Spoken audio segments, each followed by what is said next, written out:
Welcome to our latest explainer. Today, we're unpacking what can really only be described as a geopolitical ticking clock. Based on some fascinating recent insights from former Ambassador Sutsagu Saito, we are looking at a rapidly escalating situation in the Middle East, where the alarm bells are just ringing louder than ever. Now, this isn't your standard run-of-the-mill diplomatic tension. We are looking at a scenario where the fundamental political survival timelines of major world leaders are literally intersecting in real time. It's creating a highly volatile global security risk, and we're going to dive right into exactly why this matters so much right now. So, what actually happens when the domestic pressures and the political survival timelines of three entirely different nations, we're talking the US, Iran, and Israel, violently collide? Well, as the source material points out, foreign policy doesn't just happen in a vacuum, right? It's heavily driven by what leaders need to do at home to maintain control, win their elections, or in some cases, just stay out of legal trouble. And right now, the domestic schedules of these three actors are perfectly misaligned. It's creating this really tense dynamic where the exact actions required for one nation's leader to survive politically might directly trigger a military conflict with another. Okay, Section 1. Iran's looming deadline. Former Ambassador Saito actually identified a massive evolution in Iran's geopolitical strategy that started right around early August. For a long time, Iran's old strategy was pretty much just survival. Their operational mantra was essentially not losing is winning.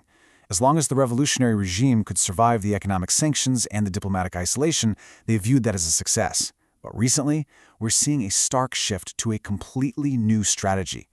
They aren't just trying to survive anymore, they're actively seeking victories and some really massive concessions.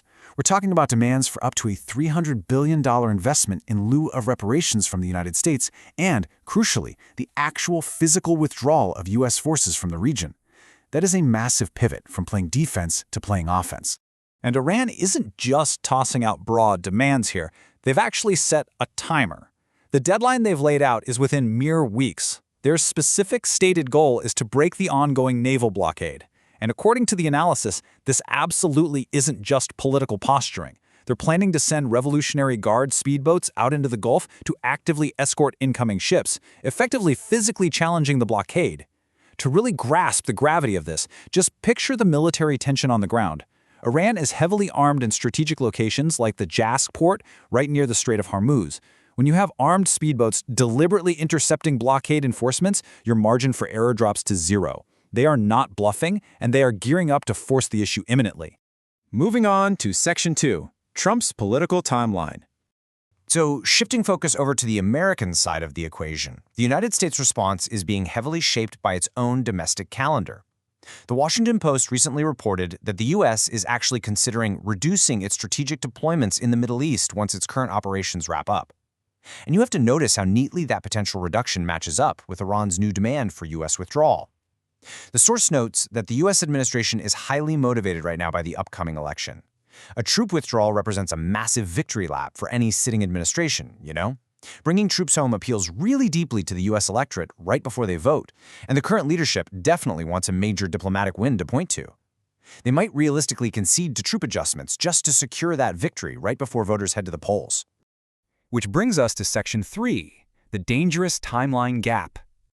Just think about how insanely clustered and completely incompatible these political deadlines are. You've got Iran drawing a hard line for action by early September. Then, just weeks after that, Israel's national election lands on October 27th. And immediately after that, the U.S. presidential election happens on November 3rd. It is just an incredibly dense, high-stakes political traffic jam.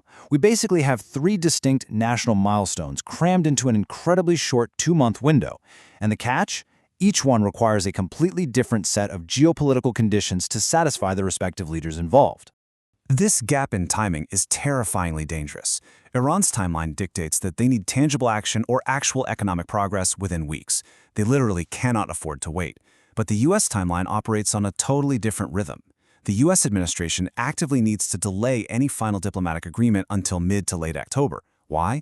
Because a major diplomatic win needs to happen right before the November election to maximize its October surprise effect on voters. But here's the thing. Iran does not care about the U.S. electoral calendar. If the U.S. intentionally delays negotiations just to time the news cycle, Iran is perfectly positioned to take physical military action in the Gulf. That action would force an immediate military response from the U.S., which would just instantly blow up any chance of a diplomatic deal entirely. Section 4. The hidden wild card, Israel. So while the US and Iran are locked in this tense standoff, there's a third actor whose domestic pressures are equally explosive. Prime Minister Netanyahu is facing a massive approaching deadline, with that October 27th election. The domestic pressures there are immense. He's reported to be trailing in the polls and is concurrently facing some really serious corruption charges. If he loses this election, he could lose his political immunity. Historically, and as Ambassador Saido notes, we often see this rally around the flag effect in geopolitics. Launching a national security strike against a weakened Iran right now could be viewed as a highly effective way to consolidate domestic support, distract from those legal troubles, and rapidly boost election ratings. It's a textbook case of internal legal and political pressures incentivizing incredibly risky foreign policy maneuvers. And if a strike is actually launched, the resulting chain reaction is chillingly simple. Step 1. Israel attacks Iran to secure a domestic political win and neutralize a perceived threat.